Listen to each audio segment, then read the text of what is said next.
As we look forward and prepare for a post-pandemic future, technology can be a source of tremendous optimism. It can help address some of our most pressing business challenges, but most importantly, it can help overcome some of the greatest challenges in our society, including climate change, famine, and disease. Every business and every entity has a mission to the world and has something to give back, regardless of how big or small. This is the role envisioned by Mariam FARAG, my guest for today's episode. Mariam is a businesswoman, media specialist, humanitarian, and international keynote speaker. She is also the founder of Humanizing Brands, helping businesses in media develop and implement global strategies and values for sustainable, diverse, and inclusive operations. I hope you will enjoy this episode, covering topics like tech for good, women empowerment, and the importance of raising awareness on mental health.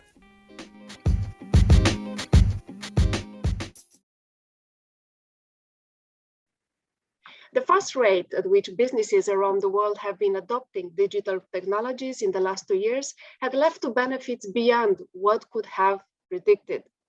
The United Nations Department of Economic and Social Affairs published a report that discusses how technology adoption in a post-COVID world is helping accelerate achievements towards sustainable development goals. This is just one of the subjects we are going to discuss in today's episode with Mariam FARAG, having 20 years of experience in sustainable development, humanitarian communication, and brand protection. Mariam, welcome to ReThink. Thank you very much for having me. Good morning. Good morning. Before diving into our agenda, how would you present yourself to our audience? How would you describe your experience and your motivation in doing everything that you're doing? Because there are a lot of subjects we are going to navigate in this interview. You know, I'm a brand strategist.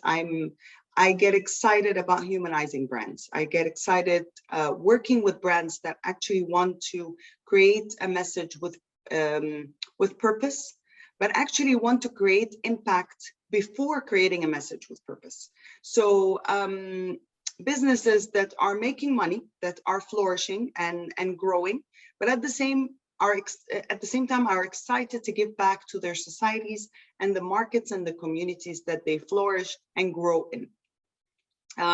My journey really started with the United Nations. So for me, the humanitarian field comes very naturally to me. I started working with the United Nations Development Program back in 2000 in Egypt, working specifically on NGOs that help women, heads of households, in very remote areas. So, you know, and then I moved on to UNHCR, working with refugees in multiple areas, and you know, in war zones and very challenged times and challenged, you know, how do you say, challenged lives, if you want. So for me, I see that every business and every entity and every private sector has a mission to the world and has something to give back, regardless how big or small. I get excited about this. I love to work with brands that want to create their social impact, want to create their governance, want to create their identity and their values. And they would like to work with grassroots level NGOs to actually create the impact that they desire. That explains a lot the world you have built around you. And let me go back to the introduction where I started with the technology, because this is the first element that we are seeing, the acceleration and the fast acceleration that is going, and this is really transforming the world now. And no one will debate that COVID has disrupted health systems across the world, but it also forced health providers to adopt new tools such as telemedicine to reach their patients. Also, COVID has forced education systems to rethink learning. And lastly, digital transformation can add and will lead to a greener economy. So let's dive into how is technology changing the world now? Look, you know, you just mentioned very big sectors: healthcare, education, and financial literacy. These three sectors are extremely important. We cannot live without them. There are a lot of financial institutions. I want to start with financial because for me, financial independence is key to all the other sectors or all the other goals in life. If we want to have a good healthcare, if we want to have a good education, we cannot depend on the government to always provide it for us. We have to build our future to be able to give quality access education and quality or access to quality healthcare besides what the government gives to us. Because as you know, the world is challenged. Everyone is facing socioeconomic lack of development, if you want. So financial independence is key. And if you look at Africa, for example, or the Middle East and maybe Latin America, there are a lot of people who do not have access to financial institutions. They don't even have bank accounts. So how can they actually have financial independence? How can they make financial transactions? How can they understand how to do a simple digital financial transaction? And if you look at COVID and what it's done to the world, is that it actually reshaped the world, reshaped the way we do business, reshaped the way we do transactions. Now everything is digital. I don't carry cash on me anymore. I actually do my Apple Pay all the time. That's it. I rarely carry cash. So I believe that the world is suddenly being digitalized and we have to run with it. Now, if you look at a farmer in Egypt, for example, or South Africa or Latin America, I honestly don't think that they have the right kind of tools or the right kind of skills to understand what's digital financial technology. It's what is fintech? How can we do? So the likes of MasterCard, Visa, all the big names in the financial institutions have a really challenging mission, but also a great opportunity to dive into these markets and start giving those tips, organizing those workshops, capacity building, working with the grassroots level NGOs to give the right kind of necessary tools, if you want, for the simple person to do their business and to actually have a financial digital transaction. Now, if we look at education, access to education, it's key. Even before COVID, we have a lot of refugees. And a lot of refugees are actually stuck in camps with no access to education or very little access to education. A lot of them, if they're not in camps, they're outside of camps, they don't have the necessary means to send their kids to school. So what UNHCR does and other UN agencies is that they provide education online. They provide iPads, but they have still the scarcity of the financial means in order to provide for everyone. So you've got shifts, morning, evening, and so on. What is the result? Is that a lot of them are being left behind. And so I see there is so much that we can do together with the United Nations, together with the governments, together with companies, businesses, brands, to offer access to quality education online, whether it's locally, regionally, or globally. This cannot wait because those kids are being left behind. And can you imagine kids with no education? Where are they going to go? Last but not least, healthcare is second to none. I mean, it's something that we have learned the hard way in COVID. Everyone has rethought, and I love the way that you are, the podcast is ReThink, because honestly, everyone is rethinking healthcare now. It's just, it was a huge slap on the face for the world and a huge wake-up call for everyone. And I'm not really very knowledgeable, if you want, in that sector as much as I want to. But what I know for a fact is that I'm going to take it personal. My own mother suffered a stroke in March 2020. And because of poor and lack of proper and a good number of quality healthcare institutions in Egypt, we couldn't catch the stroke and she was left paralyzed. And so to take it personal, for me, I would like to see more, and that's someone that has the means to go to emergency room. As you can imagine, COVID had already started. Imagine the people that don't have the means, don't have the money to afford a proper healthcare. So I believe that governments, as much as healthcare institutions, private healthcare institutions, those pharmaceutical companies need to step up, need to start offering and providing clinics in remote areas. They need to provide remote virtual assistance. Healthcare really cannot wait. So healthcare, be it virtually or face-to-face, really needs to be elevated. And it's a collective approach. It's not one person or one entity will do it all. So although we were already using technology, we were not prepared for this. We were not prepared for the really need of using technology in these times. But what do you think is the best example of leveraging technology for good?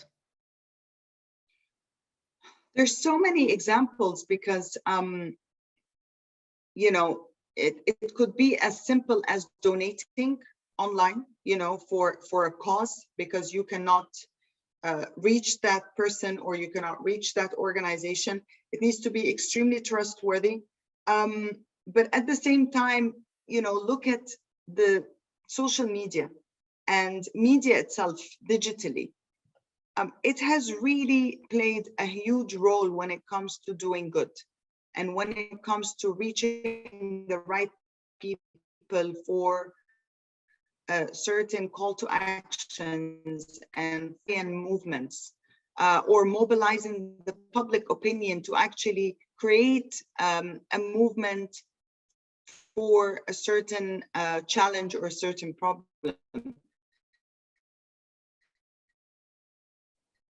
My connection was not so stable. At the same time, mobiles now, technology. Oh, are we back? Am I back now? Yes, we are back. Yeah. I'm can sorry. Can you hear me well? Yes, I can hear you. You were saying? You know, digital platforms for me now reach everyone. So if anyone wants to use digital platforms for good, they can. Extremely careful of how to do it. However, I have a beautiful see hope. We were part of this launch. It was an app. It still is an app called Share a Meal. And Share a Meal is an app that you can download on your phone. And after you do your groceries or after you cook a beautiful meal for your family, you go online and you pick a destination or a location, and you pick an individual or a family, and you have their story right there. And you click, with a click of a button, you can actually share that meal with them. So you donate to World Food Program all around the world, whether it's a weekly meal, whether it's a monthly meal, or whether it's a yearly meal. And I honestly think this is such a beautiful way of doing good, because you teach your children at the grocery store, the ones that want, you know, the chocolates and the donuts and all the, you know, the things that are bad. And you say, okay, we're gonna have the ice cream, but let's do something good in exchange to that. Let's give back to a child that cannot afford a meal. And so it teaches doing good and kindness at a very early age, but also gives you access to doing good from where you are. You don't have to call anyone. You don't have to go online. It's a simple app. I believe technology now from where we are. We don't have to travel anymore. You know, back in the day, we had to go and travel and so on. Of course, it actually makes a difference being on the field, being among the people for sure. But now it's just faster, it reaches faster, and it's wider range and wider numbers of people that you can help. And it's a very trustworthy organization. And that's just one simple way of doing good. Now, there's so many other ways. There are people online actually teaching others in remote areas difficult and challenging subjects for free. They're doing it pro bono. So, I mean, when you want to use technology for good, you can. There are individuals who have actually created medical apps to help seniors that cannot leave their homes post-COVID, and to help others as well that are, in Palestine, in Syria, in relatively war or conflict areas, if you want. I don't want to say war, but conflict areas that need a proper doctor advice or medical advice. So they go on this app and they select from the different regions. It could be someone in the UK or someone in Germany, and there is literal simultaneous translation on the app. And that gives you, and it's very affordable prices, and it gives you the different prices and so on. These are the technologies and the businesses that we want to see more of, So here you make money, make profit, you give people access to information, access to knowledge, and you actually create jobs for people that are, in need of jobs. Because when you create apps like this, or digital platforms, you don't need to be where you are. You can work from anywhere. So if you are somewhere in a place where you don't have economic growth and you don't have economic opportunities, but you are digitally savvy and you can do the job, you can get hired as a freelancer to do that job. So the digital world and technology has opened up a whole new horizon for us if we just use it right. Mm-hmm. It's true that, in other words, actually, we are talking about unity. It creates unity, and it gives us a common purpose to be involved in the large number that we were going to be involved without the technology and without the connection.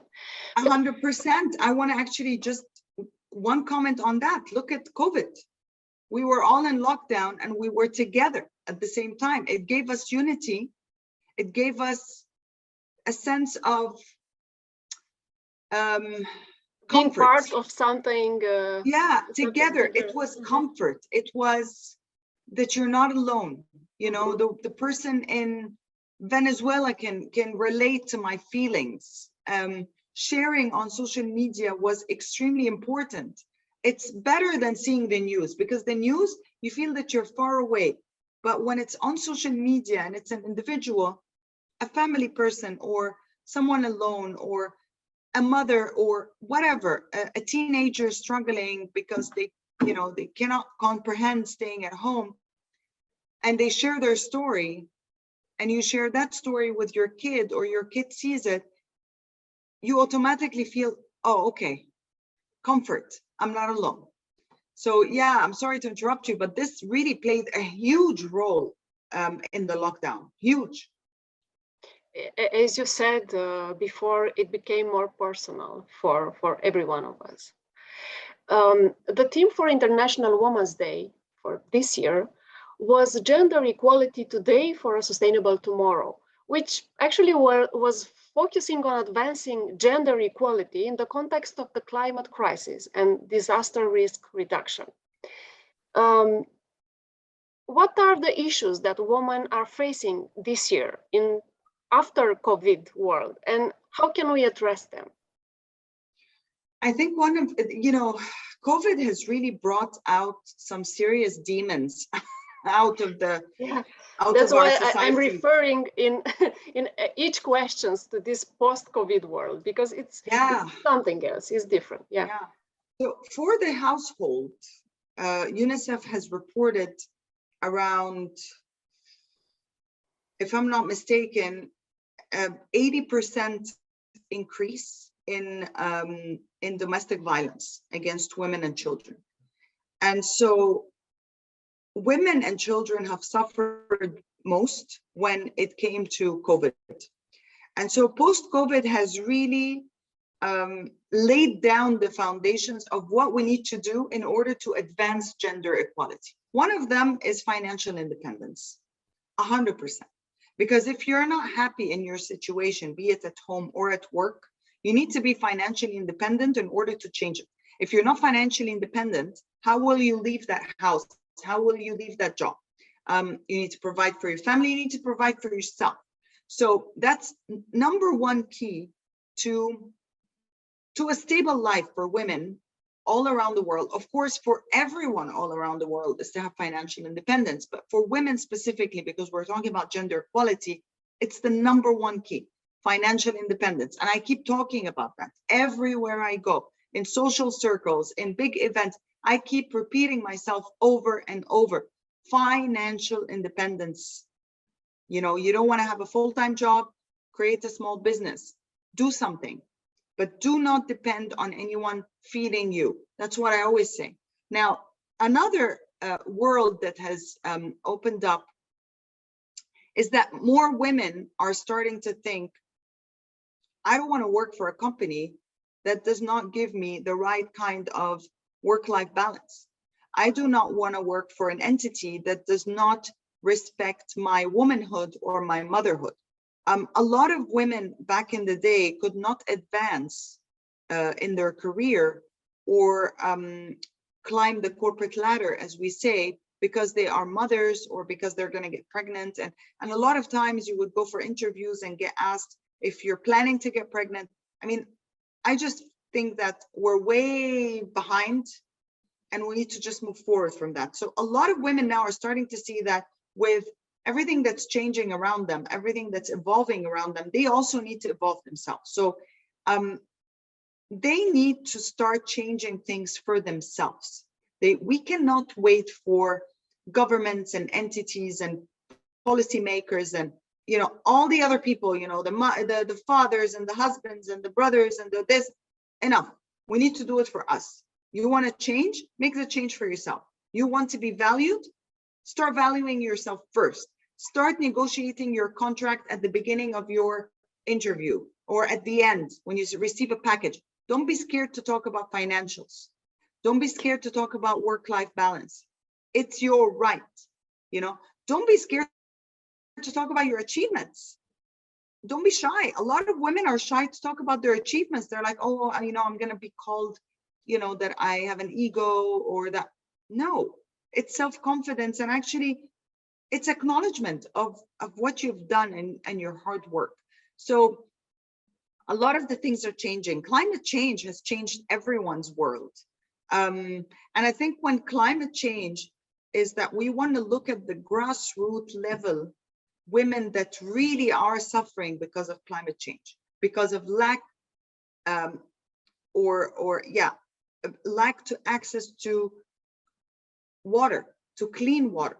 Women in Africa and in remote countries and in countries that are still developing or suffering have to walk for kilometers to get fresh water for their families or to even get fresh water for their business, the small business that they have selling butter or making butter or cheese or whatever it is that they do domestically in order to, you know, earn ends meet, very little amount to provide for their family. So climate change has really shifted. And the ones that are being struck again are the women, because they are the ones that are out there, going out there to get the waters and suffering really from the lack of. I'm not a climate change expert. I cannot really indulge into this conversation on a socioeconomic development area. But what I can tell you for a fact is that I'm done with the terminology of women empowerment. I'm done with this. I want to see women and men treated equally at the workplace. I do get that sometimes there are jobs that we cannot do as women. We're not looking for or we're not interested in, such as construction work and other hard labor jobs. We do get that. And I do respect the difference between men and women in the way we look at things, in the way we, everything that we do, we're different. And we need to respect that, and we need to love that, and we need to embrace that. But we are human beings at the end of the day. We need to be treated equally as human beings, not as men and women. As humans, we need to be treated equally. This was a very interesting perspective on the woman empowerment, even though you don't want to use this this term anymore. It's something we have to discuss even more and raise the awareness on the barriers that women are facing these days. But we have also we have to discuss also about the mental health, because through the pandemic, people have faced unemployment, navigated online schooling, as we discussed this before at the beginning of our interview, and struggle with social isolation, which was probably the most important and the most impactful change that we felt in this period. So this negative impact of the pandemic, such as job loss, economic instability, housing, and food insecurity, raised awareness of mental health. Why do you think it's so important that this willingness to accept mental health, because it was something that people were not discussing so much, it was not on the agenda? Why do you think it's important to stay on our agenda? Oh my, well, on a personal level, I suffered mental health issues during the pandemic. So I know for a fact how important it is to first admit that you have a problem, that you have, some sort of issue, yeah? And that you need to, so first is admitting, second is seeking help, yeah? Seeking help from friends, from professionals, from apps. There are, and again, technology plays a huge role when it comes to mental health, and I will talk about that in a short while. And then to actually create that routine for yourself to maintain your mental health. So 3 very important, milestones in your life is to admit. So brave enough to admit, humble or humility, exercise humility enough to ask for help, and then resilience and grit to keep going with your solutions, with your outlook on life. Mental health is a huge subject on so many levels, so many ages. I honestly believe that everyone suffers from mental health at some point in their lives.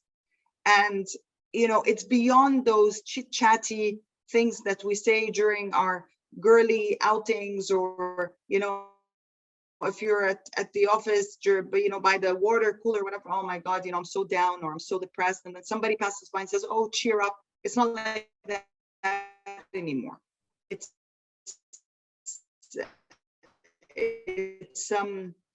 not a cheer up. A lot of teenagers and a lot of children suffered mental health issues during the pandemic and during the lockdown. Solidarity. My kids were locked in a room for a year and a half, not seeing their friends, seeing a screen as we are seeing each other today. There's no human interaction. We as humans remained in one house for several months. My husband was stuck in Portugal. We were stuck here alone. The kids couldn't go outside, couldn't see their friends. The word social distancing itself made us feel distant from each other. I believe that the world has gotten a serious hit mentally, and a wake-up call again, just like the health wake-up call. And I believe a lot of people realized they need to talk about their mental health issues, because they need to solve them and they need to move beyond them. I would have never thought in my wildest dreams that I would speak of my mental health challenges that I went through. And you know what? Hey, I'm still navigate them. I'm still in work in progress, right? Publicly. I've seen a lot of people on LinkedIn, a lot of people on social media talk about their mental health. I'm talking senior executives and all the way down, you know, men and women. Men usually don't talk about these things. They think, you know, we have to be the macho. I'm not going to talk about me, you know, suffering anxiety and, you know, I'm a CEO. Because you're a CEO, you are suffering anxiety because you have so much on your hand. You are responsible for so many people. So I want to break it down here. I want to break it down to entities and companies and businesses.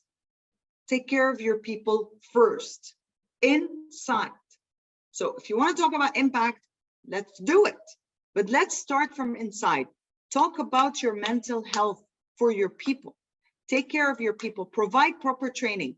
Provide proper coaching, be it personal or group coaching for your senior executives and all the way down. Yeah.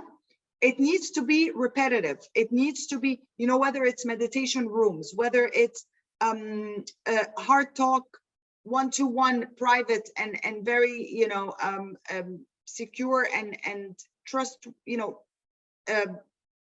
individually.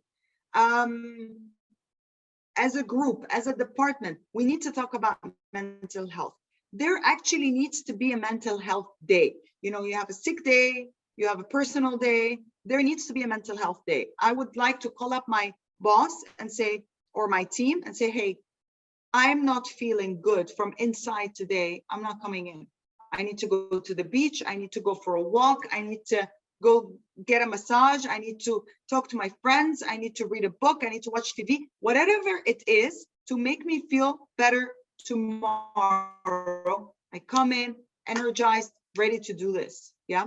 So entities and companies and governments and organizations, whatever you might call it, need to provide that kind of platform and that kind of safety circle and trust circle that you can actually go and speak to your boss or your colleague or your human resources or the person that's actually designated to go to the focal point in that company to go and say, hey, I need to, or provide them online. Click. Here I am. I have many solutions, many options for my mental health challenges, right? This discussion is so, I'm sorry, if you have something else to add. Anyway, we have reached the end of our discussion, but this was so inspiring, and I still am very curious to know, how do you imagine the world in which you would like to your children to live? Actually, you mentioned you have 2 boys, if I remember well. So how do you think the ideal world, maybe if it's not utopic, but let us know how it should look like. I would like my children to grow up in a world that is less materialistic and more humanistic. I would like them to grow up in a world where everybody's challenged and everybody is happy to go out there and create their dreams and make them a reality. But at the same time, no wars, more kindness and more empathy in the world, because there's enough for everyone. So let's work together for a better and healthy community globally, and let's stop fighting each other, whether literally or on social media or at the office, because you guess what? There's only one Nicoleta, there's only one Mariam. You're different from me and I'm different from you, and we can never be the same. So I'll just flourish and focus on myself. You flourish and you focus on yourself, but together we can do something better for others. So let's not fight each other. Women tend to fight each other. Men fight women, women fight men, countries, you know, it's a mess. But if we just work together for a humanistic world. And I don't want to sound idealistic, economic growth is very important. Businesses need to grow. We need to have jobs. We need to have food. We need to have this. We need to have education. But honestly speaking, if everyone practices empathy, kindness, and giving back, the world will be a better place. Yeah, and let's not forget the peace, how it's important to have a peaceful world and to live in a peaceful world. Mariam, it Absolutely. was such a pleasure to have you as a guest at ReThink. Thank you so much. Thank you so much. Thank you for having me. It's been a great honor.